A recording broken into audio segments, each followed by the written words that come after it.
সুপ্রিয় দর্শক, এই মুহূর্তে পৃথিবীর যে যে প্রান্তে থেকে দেখছেন সবাইকে আন্তরিক শ্রদ্ধা ও অভিনন্দন জানাচ্ছি। আমি মোহাম্মদ মাসুদ রানা। দর্শক, এই মুহূর্তে এখন আমরা অবস্থান করছি ৩ নং খুবজিপুর ইউনিয়নে। দর্শক, আপনাদেরকে যদি একটু জানিয়ে দেওয়ার চেষ্টা করি, আকস্মিক বন্যায় ক্ষতিগ্রস্ত কৃষকদের মাঝে ৩০ কেজি করে চাউল তুলে দিচ্ছেন গুরুদাসপুর উপজেলা নির্বাহী অফিসার ফাহমিদা আফরোজ। দর্শক, ১০০ জনের মাঝে আজকের এই আকস্মিক বন্যায় ক্ষতিগ্রস্ত কৃষকদের মাঝে চাউল তুলে অলরেডি দেওয়ার প্রস্তুতি রয়েছেন এবং তুলে দিয়েছেন। আমরা এই বিষয়ে একটু কথা বলার চেষ্টা করব। কৃষকদের মাঝে চাউল তুলে দিচ্ছেন ৩০ কেজি করে। প্রথমে আমি আপনার পরিচয়টা আমি জানতে চাচ্ছি। আমি আখতারুজ্জামান, আমার বাড়ি হচ্ছে খুবজিপুর ইউনিয়ন, আর আমি একজন কৃষক আর কি।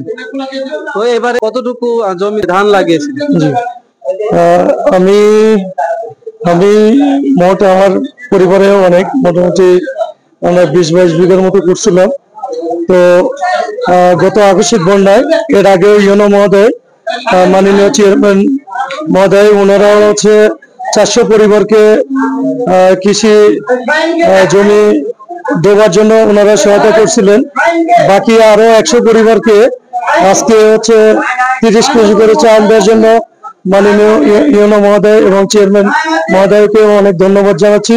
সেই সঙ্গে আমার গুরুদাসপুর যারা মিডিয়ায় কাজ করতেছেন, ওনারা গত ৪০০ জনকে দেওয়ার দিন ছিলেন এবং আপনাদের মাধ্যমে এই বন্যার্ত মানুষ যারা কৃষি জমি ফসল নষ্ট হয়েছে, এটা হচ্ছে আপনারা তুলে ধরছিলেন, যার কারণে হয়তো ডিসি মহোদয়, ইউনো মহোদয়, আমাদের হচ্ছে চেয়ারম্যান মহোদয় সবাই মিলে আমাদেরকে এই খুবজিপুর ইউনিয়নবাসীকে ৫০০ পরিবারকে ৩০ কেজি করে চাল দেওয়ার জন্য আমরা কৃতজ্ঞতা জ্ঞাপন করছি।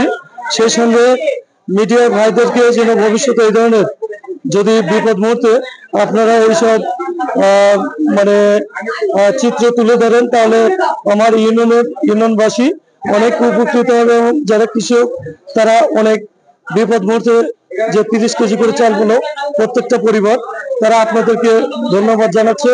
সেই সাথে মানুষের জন্য মানুষ পাশে এসে দাঁড়াবে, এটা আমরা জানি। এবং আমরা জানতে চাচ্ছি আজকে বেলসা, রোহায়, পিপলা গ্রামের যে সকল মানুষ এখানে এসেছে, তারা কতটুকু কেমন আবাদ করেছিল। জি, এখানে তো চলন বিল মানেই অনেক বড় একটা জায়গা। এখানে হাজার হাজার বিঘা জমি এখানে চাষাবাদ হয়। সেই সঙ্গে মানে এবার আকস্মিক বন্যার জন্য হঠাৎ করে ৩-৪ দিনের মধ্যে ফসল ডুবে যায়, যার কারণে অনেক কৃষক ক্ষতিগ্রস্ত হয়েছে। তারা ধান কাটতেই পারে না, এরকম অনেক মানে এলাকায়, আমার এলাকায় আছে। এই জন্য আপনাদেরকে বলি যে ভবিষ্যতে যেন কৃষকদের পাশে, মানুষের পাশে আপনারা মিডিয়ায় যারা কাজ করতেছেন যেভাবে দাঁড়িয়েছেন, ইনশাল্লাহ এইভাবে দাঁড়াবেন, এই জ্ঞাপন করি। সবাইকে ধন্যবাদ জানাচ্ছি। এবং আমি জানতে চাচ্ছি আপনি কত ধান লাগিয়েছেন? আমি আমাদের ১৭-১৮ বিঘার মতো লাগিয়েছিলাম।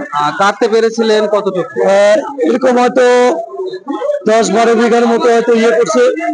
কিছু জমি যারা পানিতে ডুবে গেছে, সব জমি তো সবাই কাটতে পারেনি। এই জন্য সরকারের পক্ষ থেকে আরো কোনো যদি সহায়তা আসে, সেটা হচ্ছে আমার এলাকার জন্য যেন বরাদ্দ থাকে।